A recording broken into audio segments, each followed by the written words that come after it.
My purpose in life. The Greek beginning. I first heard this question when I was reading about Greek philosophy. That's a lie. I heard about this question whenever I was watching a YouTube video by the one and only Swedish Meatball. Check out my new favorite channel. It is so good. They said that each object had a purpose, right? For example, if you think about a chair, the chair's purpose is to provide you a seat. Then later on, as they give different examples, like what is the purpose of a notebook? It's for you to write things down. What's the purpose of a rubber ducky? Well, it's a rubber ducky. Come on, you're telling me you don't like rubber duckies? They started asking the question of what is the purpose of a person? Is it to be wealthy? Is it to enjoy pleasure by going out in parties, by eating food? Is it to fill your days with nothing but work? Well, in Stoicism, a person's purpose was based on living virtuously, or in other words, a life that is well lived. It's about aligning your acts not based on emotions or feeling, but along with reason and what nature would expect. This also meant critically thinking about things and learning how to have courage on how to challenge them, okay? Not just accept them because that's what everyone expects or how the way the things are. And I would like to introduce you to 4 different Stoic pillars that they talk about, with the first one being justice. The Stoic idea of justice was not confined to more like law, about like order. It was about whether or not you were actually being fair in your assessment, in your judgment. It was about questioning if you're doing something for the sake of personal gain, or is it because it's fair to both parties. It was also about learning how to cooperate with each other and then doing things for the sake of, the common good. So in a common sense, it was about not being greedy and, just doing stuff that helps everyone. The second pillar that they talked about was courage. It was a belief that good things in life are not granted, right? They're not given to you on silver plate, but it's rather earned through perseverance. It was about having courage in challenging uncomfortable truths. Like sometimes, maybe the reason why your heart's stuck in bronze is because you suck at the game. Okay, that's an uncomfortable truth, okay? Kind of the hard to swallow pills. And then the third one was about temperance. The Stoics believed that there was a such thing as too much of a good thing, okay? Imagine social medias, for example, whenever you're scrolling, okay? Let's be real here. You probably don't need to scroll for multiple hours, okay? Let's be real here.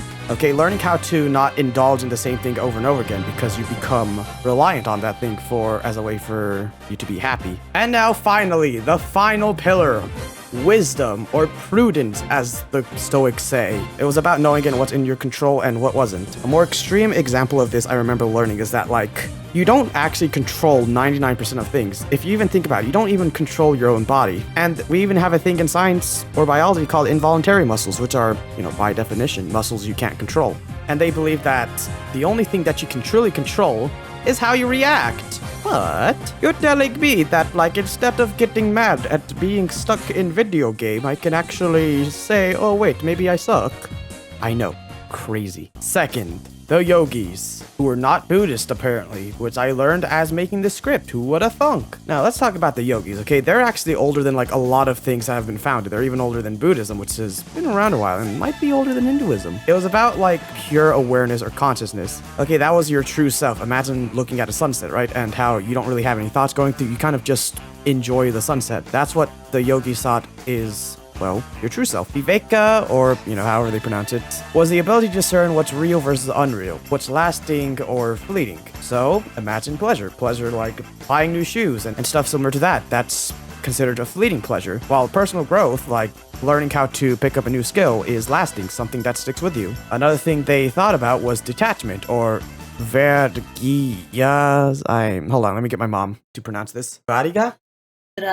Basically, that just means detachment. Not in the sense of apathy, where you just don't care about anything and you don't think anything matters. That's nihilism, okay? We're not talking about that. We're talking about the yogis. We're talking more about how you don't get controlled by your desires or fears. For example, let's say you want to speak a hard truth, okay? Maybe they're smoking, maybe they're doing meth, okay? And you decide to, present the issue in front of them. And a part of you might be afraid on how it'll affect them. You're afraid of bringing it up. They might react. But the reason why you're doing it, a scenario, you hope that they learn from their mistakes. You're doing it so they can grow. Okay, that's kind of generally what the yogis believed in, but you know what? It might be incomplete, so correct me if you can.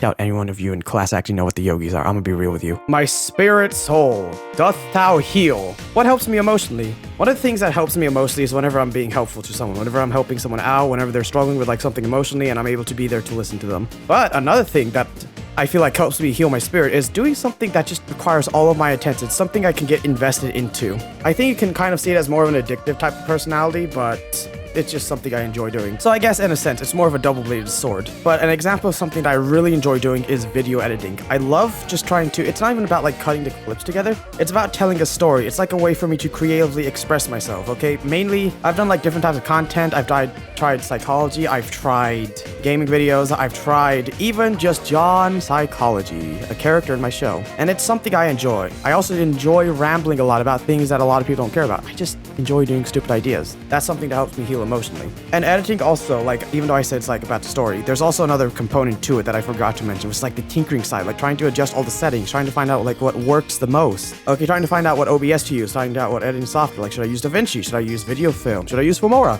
Note to self, do not use Filmora. Okay, that's something I enjoy. I enjoy tinkering with things, and it's combining both of my passions together. The second thing I enjoy having is a gratitude list. Okay, now I've kind of stopped doing this more recently, but what I used to have is a list about things that I'm grateful for. For example, it can be simple as, man, I'm glad that I have a house that I can live in. Or two, it's like, man, I remember when I had 3 kilobytes worth of internet. Those sucked. I'm glad I don't have that anymore. Okay, it helps me realize that, like, you know, things aren't so bad. They could be worse, okay? A nuclear bomb could be detonated over Arizona. That would suck. I don't know about you, but personally, a nuclear fallout would suck. Silence! Now, okay, I'm not telling you to be silent, okay? Don't worry. I'm not mean like that. Okay, by silence, I mean as in like, I actually like spending time sitting with myself, okay? I remember the first time I did it, I decided to just stare at a wall for a full hour because, you know, my brain was overwhelmed by all these things. There was 1,000 things happening in my brain. And what silence does, like, despite being hard, because, you know, I hate boredom, okay?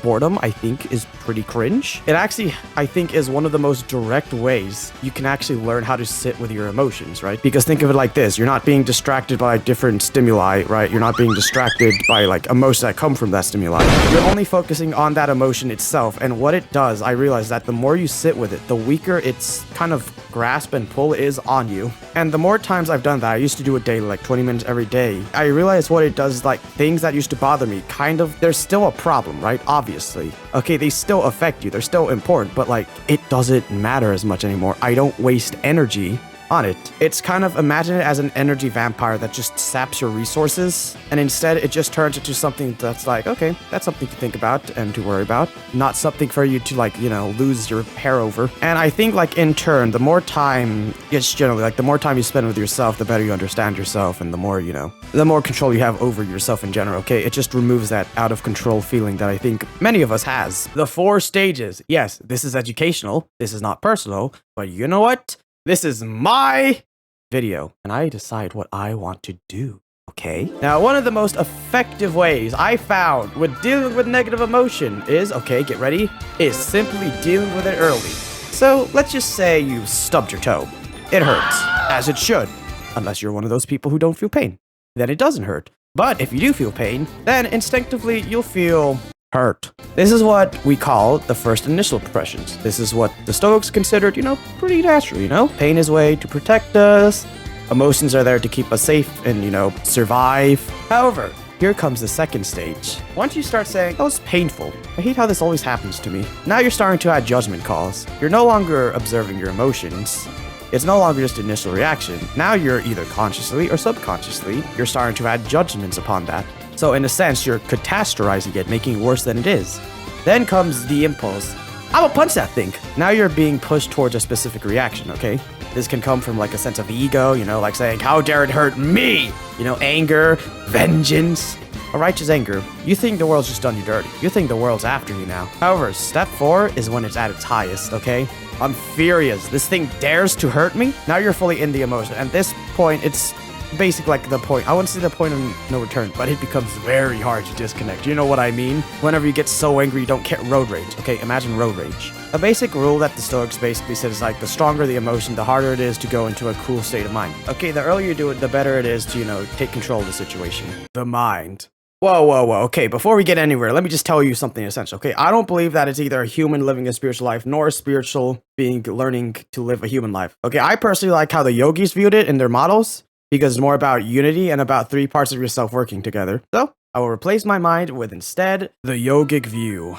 Number 1, the logical mind. This is based on the idea that the ideal logical mind is buddhi, discernment, and viveka, clarity. To put simply, this is where your thoughts are sharp and decisive, not racing or second guessing. And each action you take is with a purpose, not based on, your reaction. The yogis believe that this is something to refine. When your mind is in a buddhi state, you're not stuck being confused, you're not overanalyzing, you're seeing it clearly, and then choosing wisely. Ideally, when you've trained and maintained the circle, you're not led by emotions, but you're not cold or disconnected. Number 2, the emotional mind. So imagine it like this, okay? It feels like you're emotionally present. You're the one who's in control of your emotions. It's not the other way around. This means when you feel anger, fear, or pride, it doesn't hijack your thinking, okay? Instead, you accept those that kind of just arise from the ashes. Then you also just, let them go through the stream, okay? You don't need to, try to grab them with a net or anything like that. Emotions, according to the Stoics and Yogis, are not inherently bad.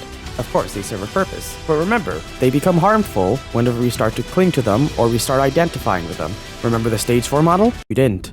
Let me guess, you were on your phone, weren't you?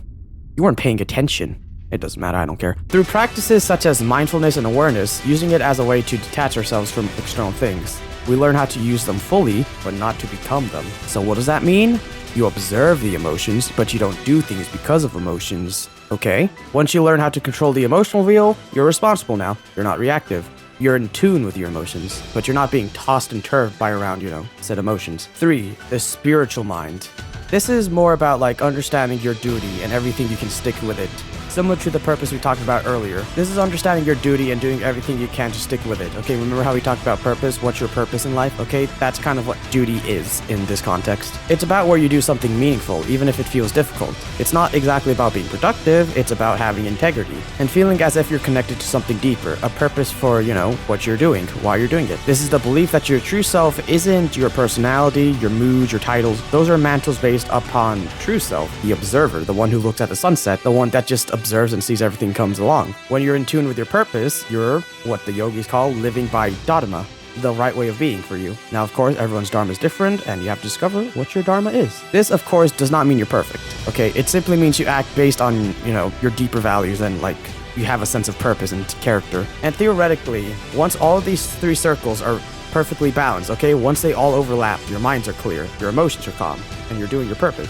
Then you are in the center area. In that center area, you've hit the flow state. Now, this is what the Stoics meant when they said, not just doing what's right, but doing it willingly, skillfully, and with full presence. The most center thing is what they believed was enlightenment. Not perfection, but achieving what they considered the highest state of consciousness, where you realize you're not your thoughts, your emotions, or your body, but you're just the ultimate observer, basically. Remember how I kept saying, like observing the sunset? That's basically you, but with everything you see. You still feel the emotions, you still need to be logical, and you still need to be in tune with yourself. You just observe. Okay, you are a spectator, basically, but you're still fully in control. The body and the mind.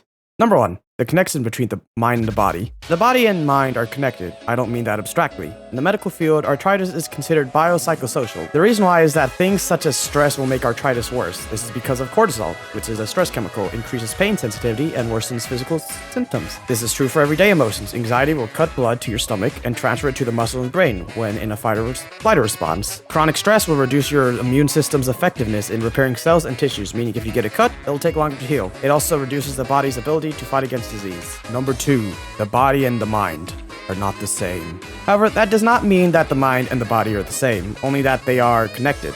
I want you to imagine your hand. You should probably have one. Do you think about your hand a lot? Probably not, unless you're weird. You probably don't have any strong emotions about it. However, if you lost that hand, you'd be sad, maybe get angry with the universe. But after a while, you would go back to your baseline state after a while. Think about people who have chronic pain.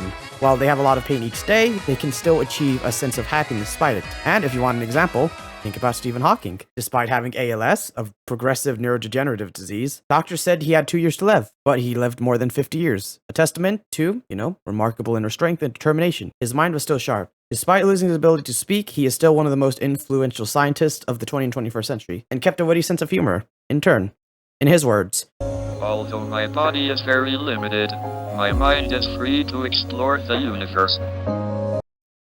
My victories. Number 1, how I got out more. One of the biggest challenges I've had is socializing. Sometimes in class, I would wait till the end of class to finally tell my teacher about a question I had about the assignment at, the start of the entire class. However, in my last semester of my senior year, I decided to push myself a little more. I felt this zeal to get over my social anxiety and awkwardness, so I decided to push myself in small talk and try to crack a joke despite the dreadful idea of them simply not laughing. And now, while I say I'm still somewhat shy, I'm no longer deathly afraid of human contact, which is always a win. 2, I got more vulnerable. Now, I'm sure this is generally a guy problem, but I like to think mine came from a different origin. It wasn't social expectations about being tough or whatever, being masculine, rah, but was more a survival thing. I was punished by my dad and my friends for being open, so I learned to keep it safe, secret, in a safe.